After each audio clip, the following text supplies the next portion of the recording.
filling in. We're filling in all the missing stuff we have. So let's look at this. This will become later on in today's Chumash, but this is a bird's view of the tabernacle. Okay, so what you see here is this. Well, let's go to the outer perimeter. There's a big fence. There were 20 beams and 10 beams and 20 beams and 10 beams or whatever, holding a massive curtain that held up the curtain around the courtyard. We're not really discussing that now, but this is just a general picture. In this massive courtyard that was 150 feet by 75 feet, there was this smaller building called the Mishkan that was about 30 feet, if I remember correctly, by 15 feet.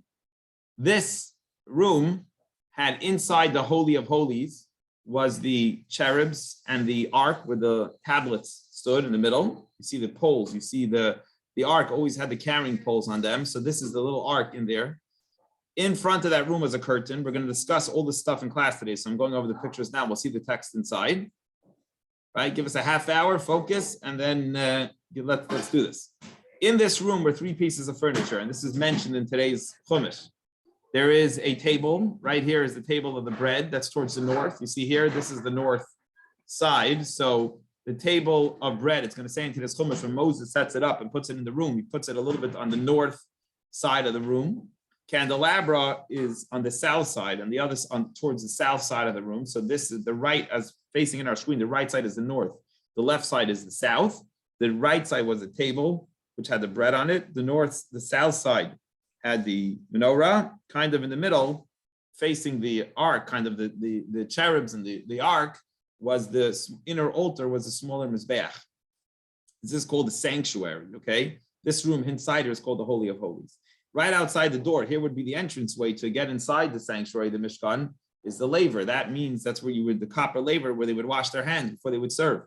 Then in front of the laver was the altar, with the ramp and the altar, where they would bring all the burnt sacrifices outside. So that is what we're going to go overview in today's Chumash. Continuing along, I need to show you, I'm going to go through all the pictures. We're going to learn about different kinds of weaving. So I actually figured, let me take a picture and show you the different kinds of weaving that there were. So this one is a picture, because we keep on saying the word. I figured, let me just Google it and get you guys a picture of it.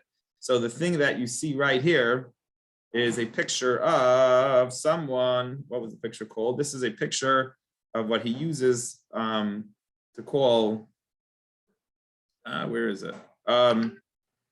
Sorry guys, weaving. So this is kind of a weaving process. That shows how much I know about sewing and stuff like that. I know how to put on a button, but that's about it. But this is considered weaving. So when we say weaving, this is one of the methods, I guess, of how weaving is done. This other thing here is called, what was the word he used? He was showing you how to make this kind of a, maybe knitting was the word. So if you're knitting, or maybe it was crocheting, I forget already exactly. That was another way of that, different way to sew. So you'll see that in today's class. You'll see just those words used. This also, we're going to talk about the clothing of the high priest.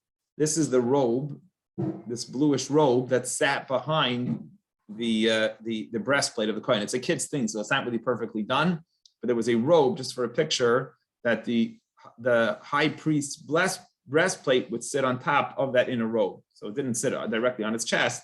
There was a robe, there was other clothes too, but there was a robe that was made specifically to sit, this blue robe here, to sit behind the breastplate that the Kohen Gadol would wear with all those gemstones. We're going to mention colors. I figured, instead of just keep on saying the names, let's get a picture. So this is what is called scarlet, which is mentioned in the Chumash. There's another color called, how do you say this? Aquamarine or something like that.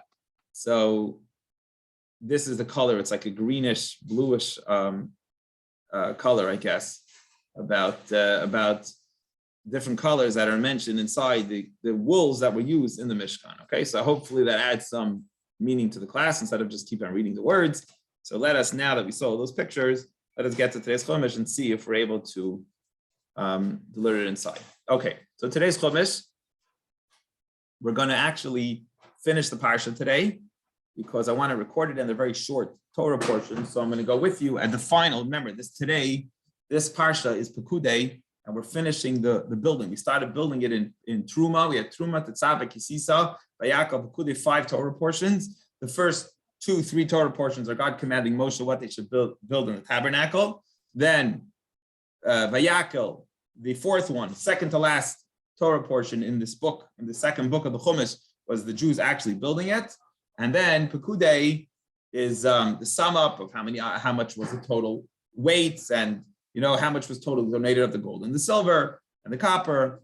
And it's actually Moshe setting it up. So we're going to read about the actual setup as Moses finishes putting it all together in today's class. V'yasas me'il. So he made the me'il. The me'il is the robe, ha'ephod of the ephod, basically the robe that the breastplate would sit on. He made the robe that was behind the breastplate. Ma'aseh oirig. It was the work of a weaver. I showed you weaving.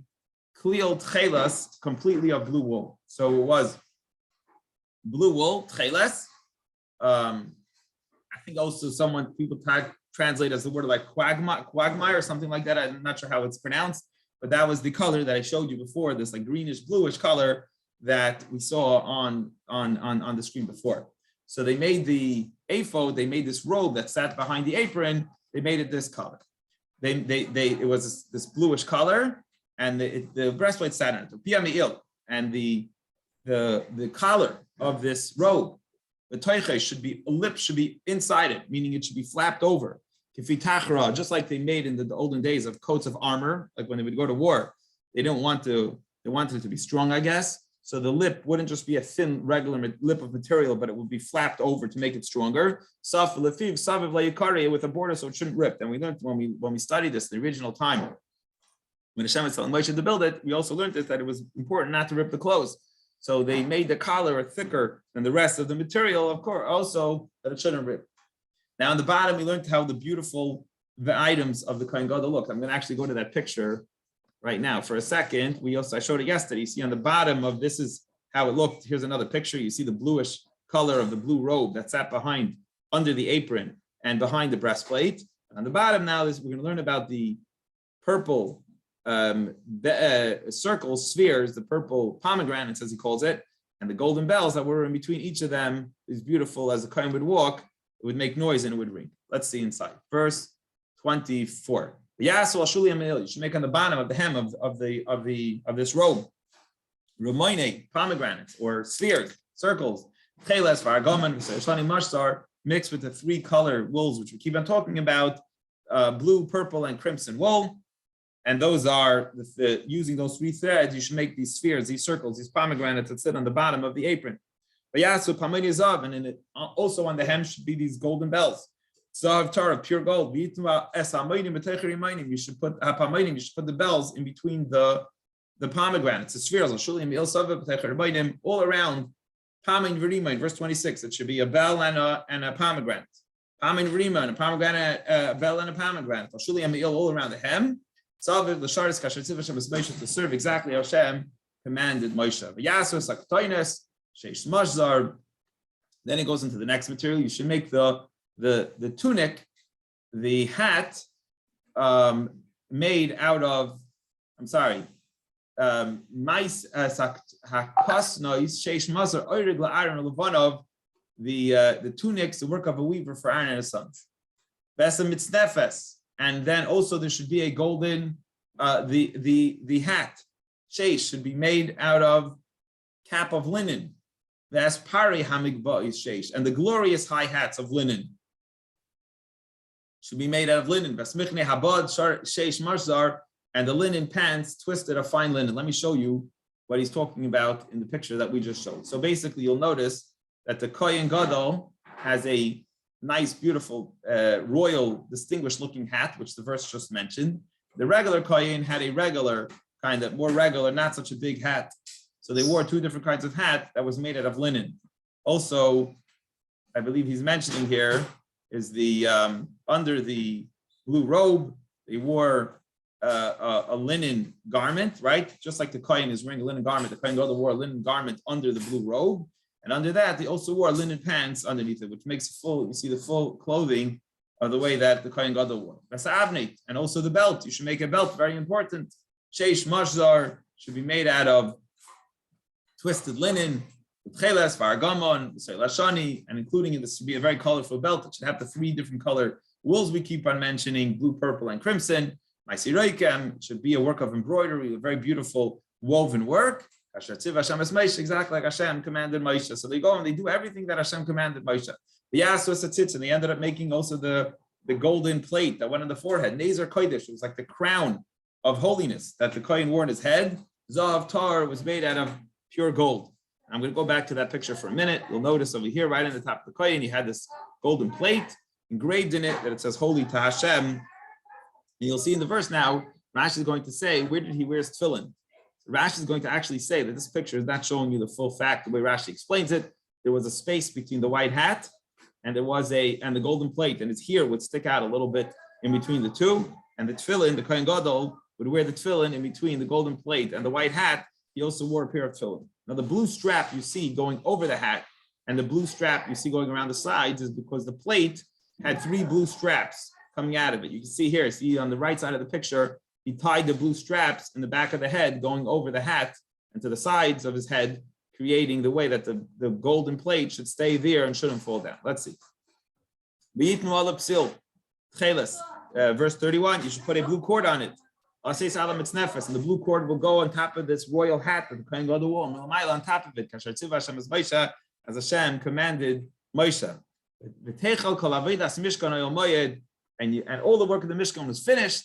Yasu b'nei Yisrael, the Jewish people did exactly everything that Hashem had commanded Moshe.